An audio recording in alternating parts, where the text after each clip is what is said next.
Man alive, these films are truly something special.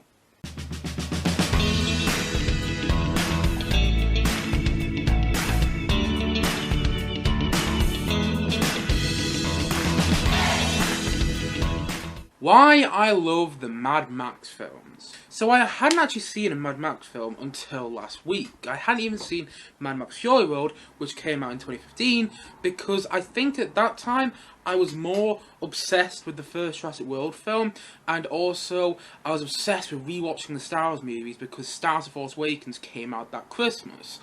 So Mad Max Fury Road kind of, slipped away from me, even to the point that when it came out on DVD, I remember my family buying it, we all sat down to watch it one Friday night, and I just walked away from it after 10 minutes because it just wasn't for me. But then recently, I was looking upstairs and I found some DVDs. I found the box set of the first 3 Mad Max films.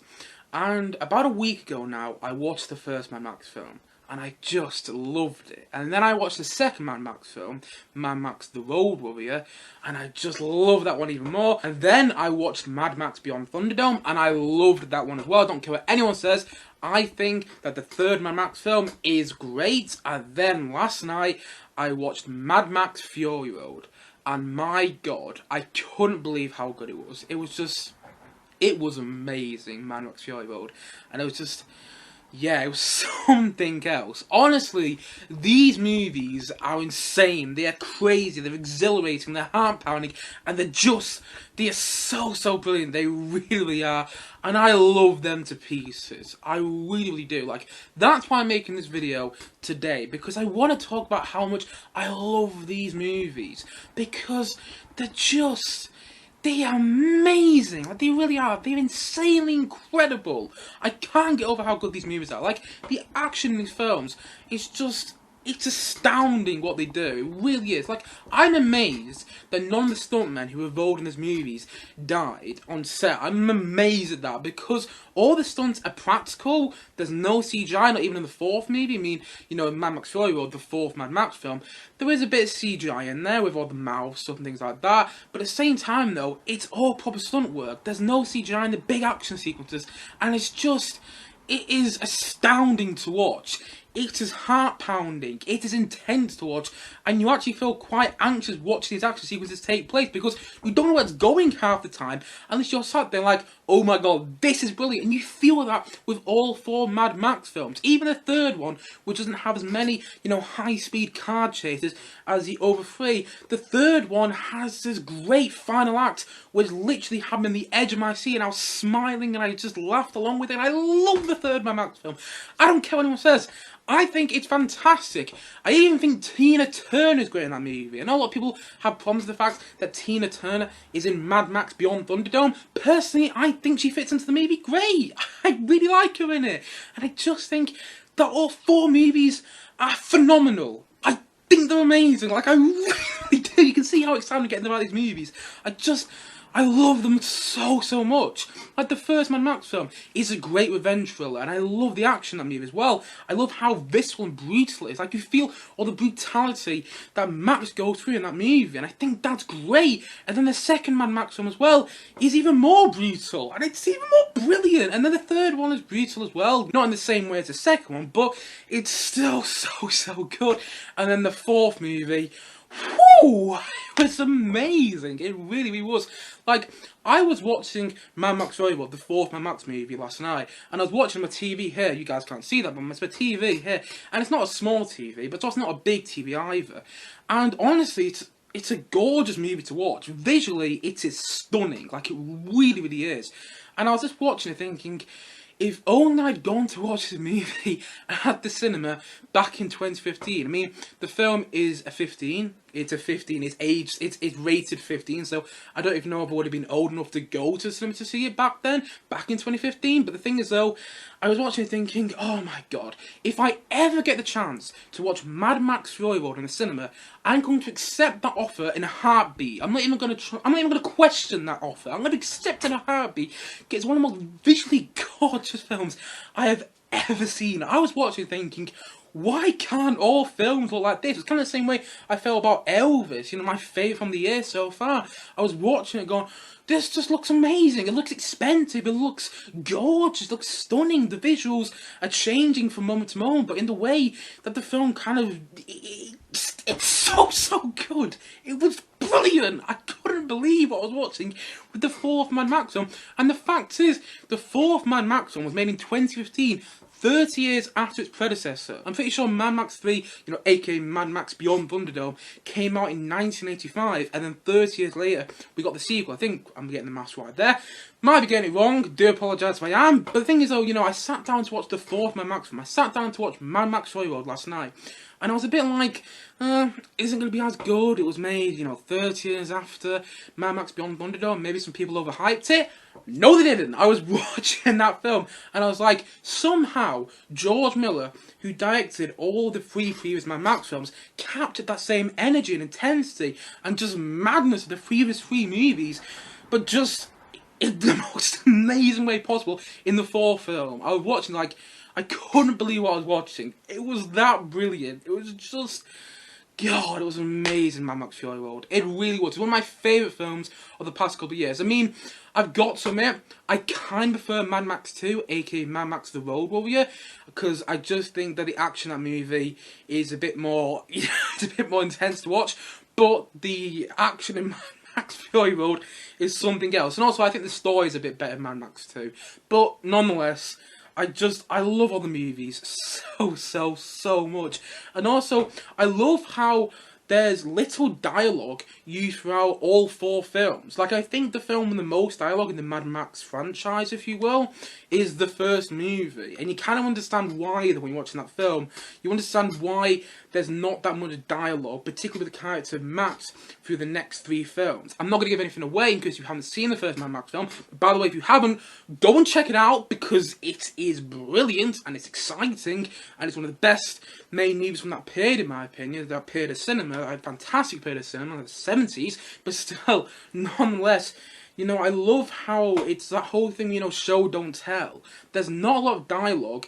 Okay, there's quite a bit of dialogue in the third Mad Max film, actually. I take that back. There's quite a bit of dialogue in the third Mad Max film, now that I think about it, because Tina Turner's in it, and obviously she's going to get quite a bit of dialogue because it's Tina Turner, but still, nonetheless, you know, I just love how there's very little dialogue, though, with the character of Max, and yet every single film you watch him in, that character played by Mel Gibson or Tom Hardy, he's still so good to watch still. You align yourself with that character and you feel an emotional connection to him because of the first movie, and I feel that just works as well, and also because of the performances. Because of the way that Mel Gibson and Tom Hardy play that character, and I love the performances, and I love that character Max as well, and I love how, you know, he is kind of your typical action hero, but at the same time, though, he's not. He will work for the good guys, if you will, but he's very hard. It's very hard work. He's not this really nice character. He doesn't really say much, but at the same time, no, he always takes the right side in the end. Like in the third Mad Max film, he's kind of forced into helping all the people escape and helping all these people get away from Tina Turner's character. Not to give much away there, but at the same time, though, you're not really sure if he's going to until the final half an hour of the film, and I love that about the third movie. I think the third movie is great. I don't understand the hate that it gets. I think the third movie is fantastic. I even love the whole kind of Lost Boys aspect to it. Like, I know a lot of people criticised, you know, Mad Max Beyond Thunderdome, the third Mad Max film, because there's this whole Lost Boys section of it, you know, like the Lost Boys in Peter Pan, where basically, you know, Mad Max goes and gets taken by this group of kids, and they all say that he's a saviour. It's almost like Return of the Jedi with C-3PO, and it's a bit silly. It is probably the silliest of all four Mad Max films, but I kind of love that about it. I don't know why.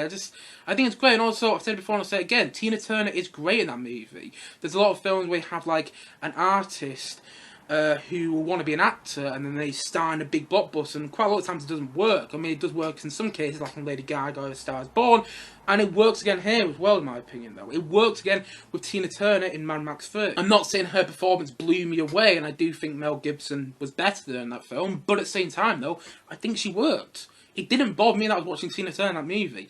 I didn't even care that the film started off with a Tina Turner song over the opening credits. I didn't care about that. But also, I love the whole Thunderdome fight in that film as well. What's it, Max Blast or something like that. I forgot the character's name is, but the villain at the start of Mad Max 3, there's a fight between Max and I think it's Max Blast or something like that. Mad Blaster, I forgot his name is now, but there's a fight between them two in a Thunderdome, which I think is so well done, and one of the best kind of like duels, if you will, that I've ever seen in a film, period.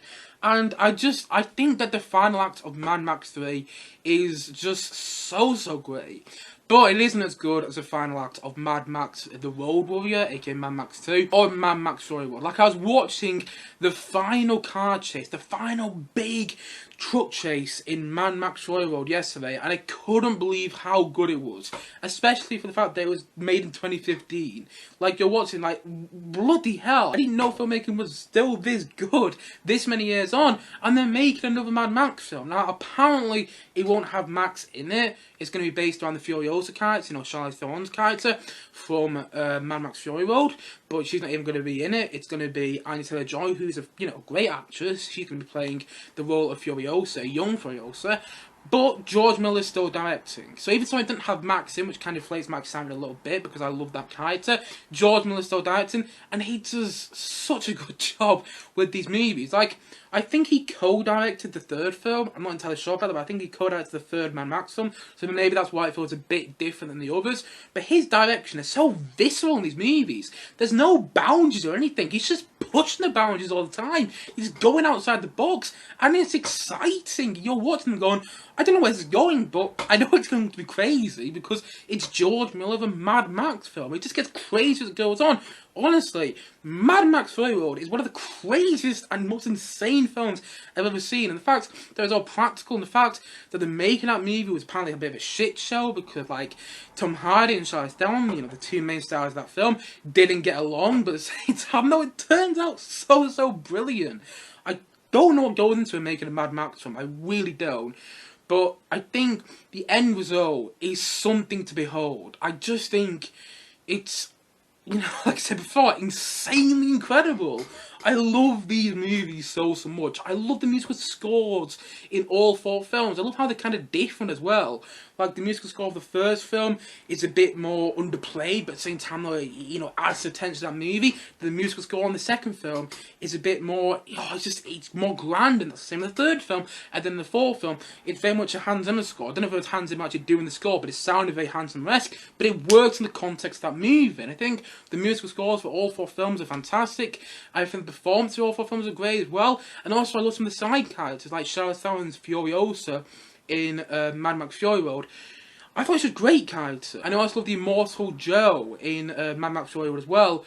And he's actually played by the same guy who played the villain in the first Mad Max film. And funny enough, by the way, I do think that the first Mad Max film is kind of the odd one of the bunch. Because the first Mad Max film is only still like a couple of years, in the future. Whilst all the other Mad Max films are set in like a post-apocalyptic future, way in the future. That's what it kind of feels like anyway. I'm not sure about the second one, but the later you get on in the franchise, the farther stay away from the future. But I kind of love that about them as well. But yeah, the first one was very much not what I expected. It was kind of like the first Rocky movie as well. Like, when you sit down and watch Rocky for the first time, you expect a very different movie, at least I did, and then you watch it, that's it's a really nice story, though. It's a really nice story, and it's really well done, and that's kind of the same thing about Mad Max, the first Mad Max.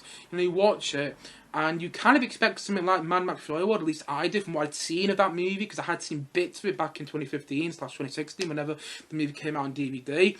But I remember watching that first movie about a week ago and thinking, oh, it's going to be a bit insane, things like that. And don't be wrong, there is like brutality and there's some visceral sequences in the first Mad Max film.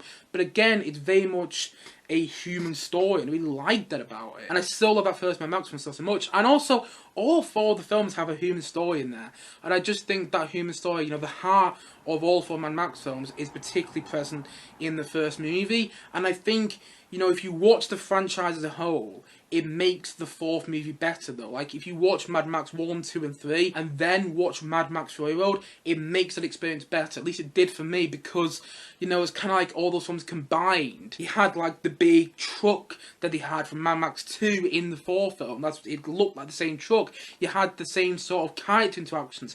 There was a lot from the previous three Mad Max films, which were also present in the fourth one, which I'm not going to get into now, but it was kind of like the cumulation, it's kind of like the combination of all of the previous three Mad Max films into the fourth one. I just love that about it. I don't know if I'm actually making sense, because I'm just going to spy now about how much I love these movies, but it's the truth. I love them so much. And also, I think Mel Gibson is great in the first three Mad Max films. I think he's a great actor in general.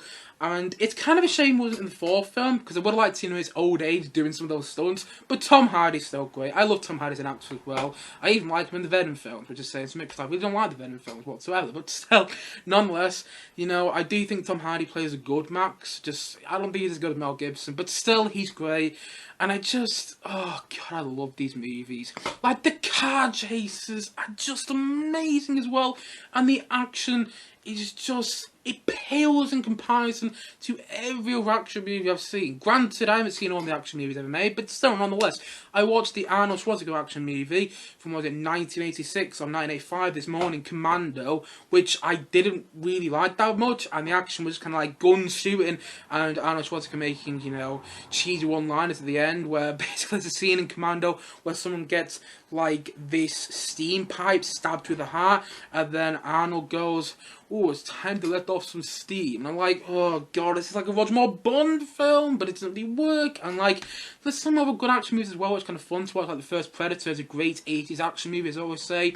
The first three Die Hard movies have some great action in there. You know, the first Die Hard movie and the third Die Hard movie are directed by John McTiernan, who's a great action movie director.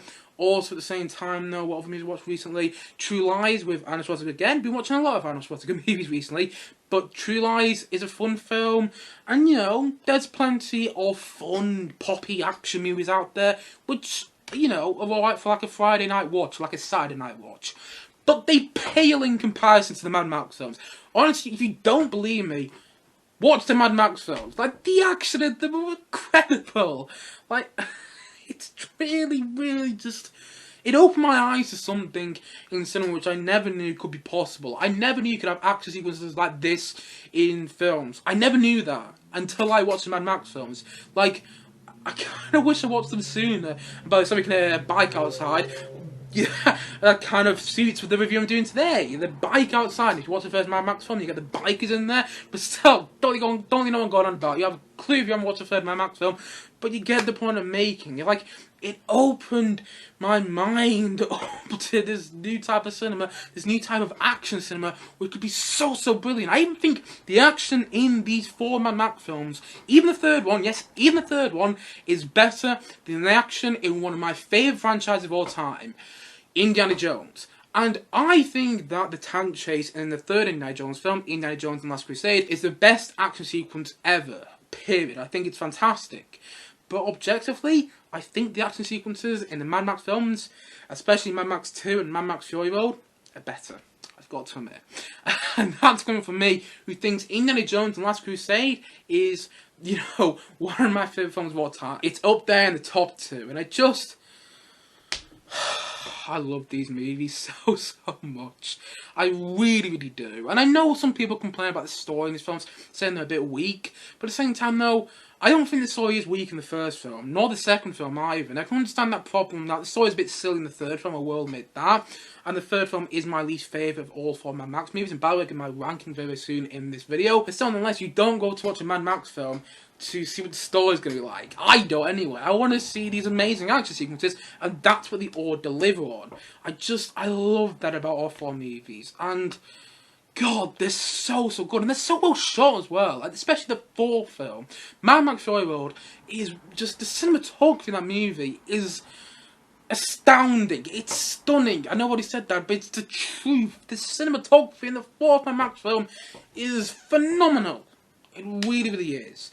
And I love all four films to pieces, and I can't get over how good they are. I really can't. And so, as for Mad Max 1, I'd say that the first Mad Max film, I'd say that it is an 8.8 out of 10. And then I'm going to say that Mad Max 2, aka Mad Max The Road Warrior, I'm going to say that's a 9.3 out of 10. And then I'm going to say that Mad Max Beyond Thunderdome, I'm going to say that's an 8.5 out of 10. Still love the movie, don't care what it says, still love it.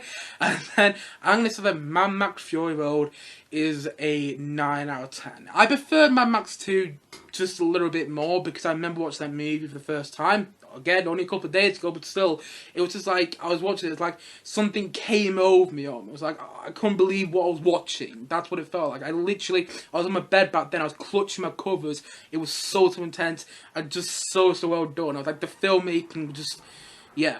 It amazed me, and I still can't believe that no one was killed making these movies. Like, you watch the Car Chasers, and it's like, what? And like, the films are so crazy as well. Like, you get into Mad Max 2, and there's this whole army of people wearing all these like white costumes. You get into Mad Max 3, there's this dwarf, and you get Max Blasters, something like that.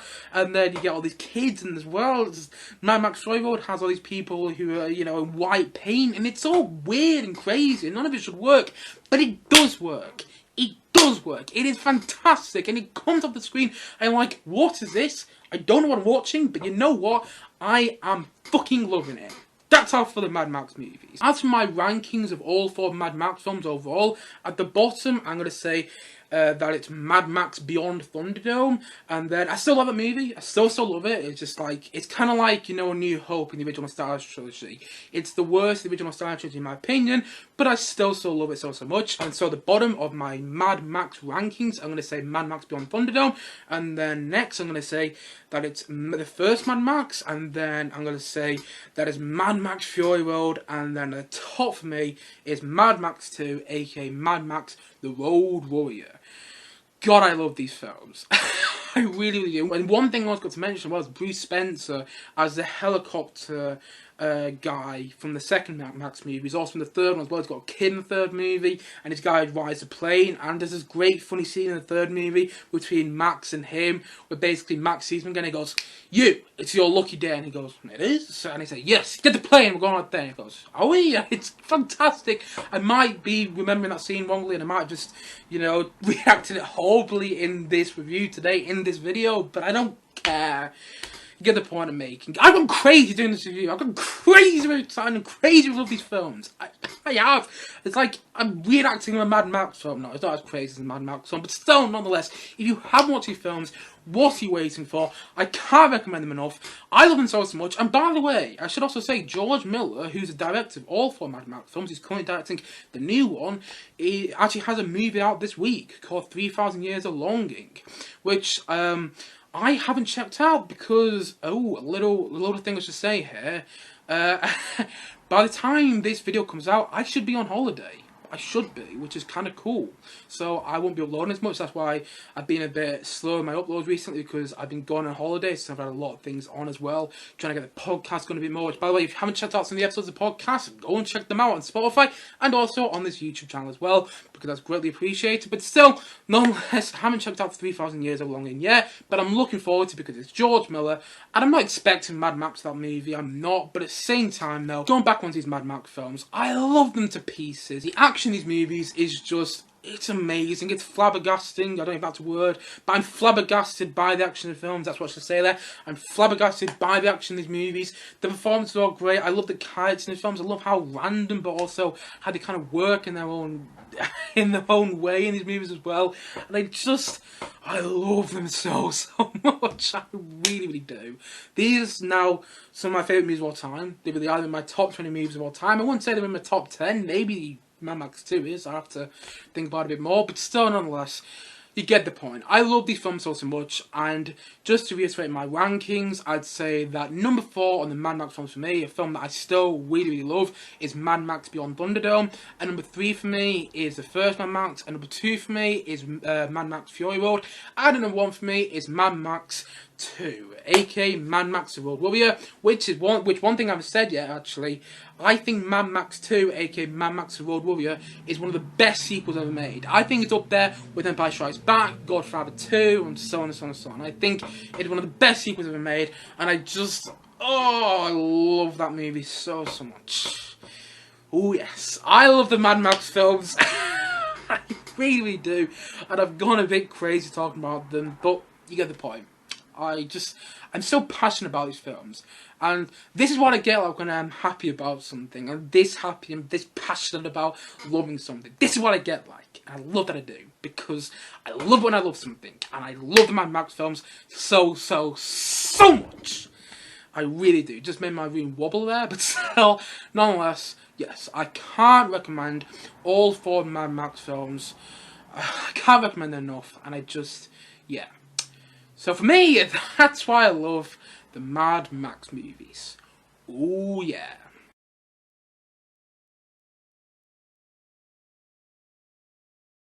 Anyway guys, what do you think of the Mad Max films? Please do comment down below and know your thoughts in the comment section below. Anyway guys, thank you as always for watching, and if you haven't yet, please do click down below and like subscribe on this video, and look forward to many more both film and TV reviews come very soon on this channel. See you guys again soon, but bye for now, bye!